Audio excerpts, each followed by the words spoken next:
पाकिस्तान की तरफ से यह कोशिश की गई है, तो आप भी मानते हैं कि पाकिस्तान ही है जो यहां पर यह सब गंदगी फैलाने की कोशिश कर रहा है? फारूक अब्दुल्ला साहब खुलकर बोल रहे हैं ना, आप मानते हैं ना इस बात को?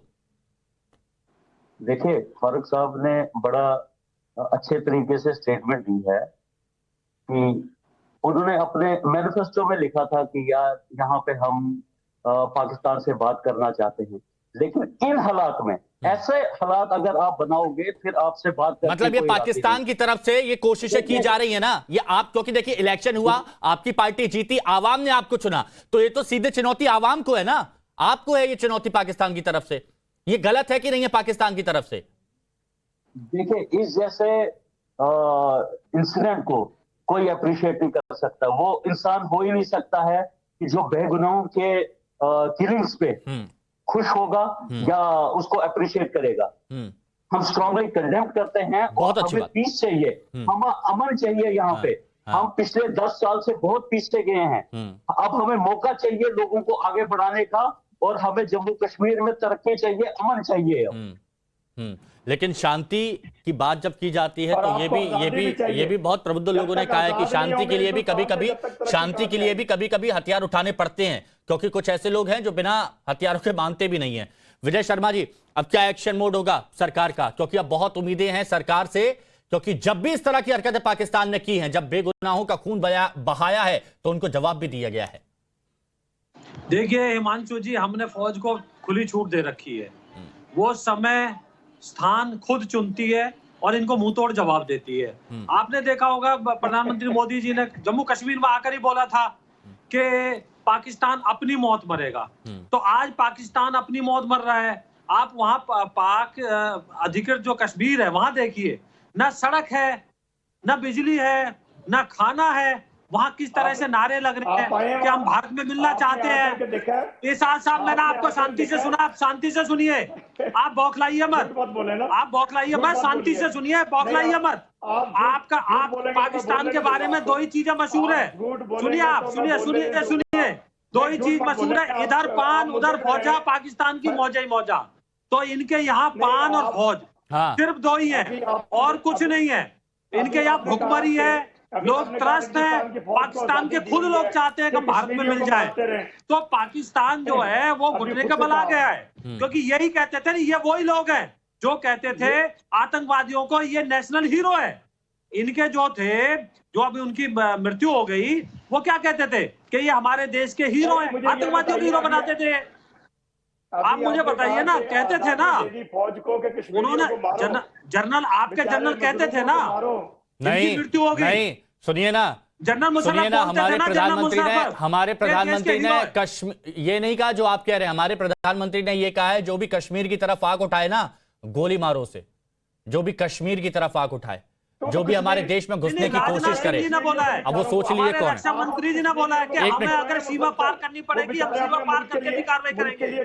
वो कर भी चुके हैं, जैसे वो कर भी चुके हैं। दिया बुझता है ना, दिया बुझता है तो बाद में टिमटिमाता है। तो ये बौखला गए, हताश है, निराश है।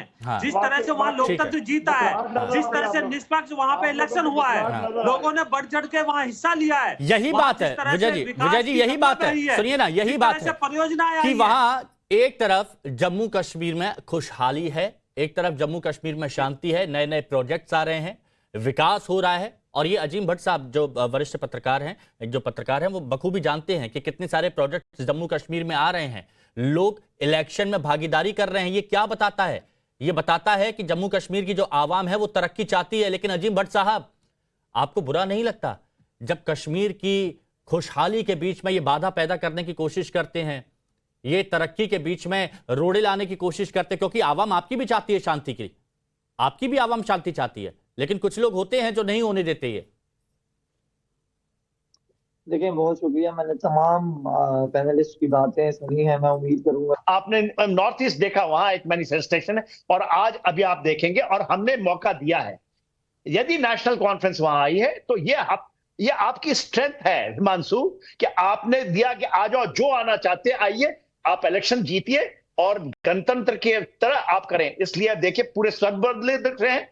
नहीं सर, आपने बदलाव की बात की, आपने बदलाव की बात की सर, और इससे बड़ा बदलाव आप क्या देखेंगे कि फारूक अब्दुल्ला साहब खुलकर कह रहे हैं खुलकर कह रहे हैं Absolutely. और अच्छी बात है ये। क्या कह रहे हैं? काजी बहुत अच्छी साहब बात है। एक मिनट, बहुत अच्छी बात अच्छा है। काजी सुनिए ना, सुनिए मोहम्मद इमरान काजी साहब। हाँ जी, अवाम को क्या कहा गया था?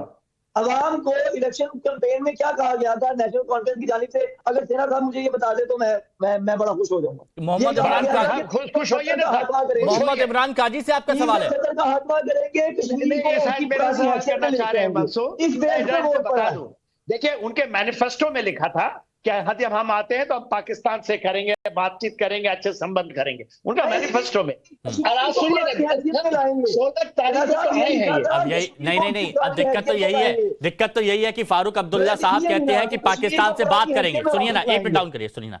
फारूक अब्दुल्ला साहब कहते हैं पाकिस्तान से बात करेंगे और मोहम्मद इमरान काजी साहब तो प्रवक्ता है नेशनल कॉन्फ्रेंस के। फारूक अब्दुल्ला साहब बात की बात करते जरूर हैं, लेकिन जब देख रहे हैं कि पाकिस्तान सुधरेगा ही नहीं, पाकिस्तान की हालात ही है, तो कैसे बात करें? और इसलिए उन्होंने कहा कि नहीं, ऐसे नहीं चलेगा, ऐसे नहीं चलेगा, क्योंकि फारूक अब्दुल्ला साहब भी समझ गए हैं कि ऐसे नहीं चलेगा, पाकिस्तान नहीं सुधरने वाला। मोहम्मद इमरान काजी साहब, मोहम्मद इमरान काजी साहब, क्या मैं सही बोल रहा हूं? देखिए, मुझे बड़ा अफसोस हो रहा है कि आप बार बार इस चीज को ट्रस्ट कर रहे हैं कि फारूक साहब ने आज खुल के बोला, फारूक साहब ने आज खुल के बोला। मुझे बताइए, क्या आपको ये मालूम है कि यहाँ पे जम्मू कश्मीर में नेशनल कॉन्फ्रेंस ही ऐसी जमात है जिसमें अपने हजारों वर्कर गवाए हैं। हमने कब यहाँ पे डेमोक्रेसी जिंदा रखी है जब यहाँ पे कोई मैदान में डेमोक्रेसी का झंडा उठाने के लिए तैयार नहीं था। फारूक साहब ने तो ये भी कहा था ना साहब कि जब पाकिस्तान ने चूड़ियां नहीं पहनी है, सब सुने ना, उन्होंने ये भी तो कहा था साहब पाकिस्तान ने चूड़ियां नहीं पहनी है, पाकिस्तान के पास एटम बम है, ये सब उन्होंने कहा था। आज बदलाव, यही बदलाव है, भारत का बदलाव, और यही इरशाद साहब को मैं बदलने की चेष्टा कर रहा हूँ। इरशाद साहब भी बदलेंगे, भट्ट साहब भी बदलेंगे, हमारे साथ जुड़ेंगे, ये जुड़ेंगे। अखंडता, नेशन थ्योरी, ये बदलाव देखिए, ये मुस्कुराते हुए ये बदलाव एक्सेप्ट करेंगे। हाँ, इरशाद साहब करेंगे। आपने कर लिया, बहुत खुशी है मुझे। नहीं करते हैं ये हालत। मैं तो आपको खुले कहता हूँ, nation theory has to be. ये पुराने बस्ते में डाल करके भारत के साथ आप मिलेंगे भट्ट साहब। भट्ट साहब, अच्छा एक मिनट भट्ट साहब, एक मिनट, अजीम भट्ट साहब, आपके यहाँ पर इतने सारे लोग हैं, जब उनसे पूछा जाता है कि अगर सरहद हट जाए तो क्या आप भारत में जाना चाहेंगे, बोलते क्यों नहीं जाना चाहेंगे? भारत की आप अर्थव्यवस्था देख लीजिए, भारत का आप विकास देख लीजिए, भारत का आप इंफ्रास्ट्रक्चर देख लीजिए। बेचैन है पीओके के लोग, पाकिस्तान के लोग, यही मैं बात कर रहा हूँ भट्ट साहब। और यही बात इसी बात से मिर्ची लग रही है, इसी बात से मिर्ची लग रही है कि जम्मू कश्मीर भारत का विकास हो रहा है तो पाकिस्तान चिढ़ रहा है, और उस चिढ़ को जो भारत और जम्मू कश्मीर का विकास हो रहा है, पाकिस्तान को मिर्ची लगती है, चिढ़ता। और उस चिढ़ को देखिए इरशाद अहमद खान साहब मुस्कुराते हुए छिपा देते हैं, इरशाद साहब मुस्कुराते हुए छिपा देते हैं ना।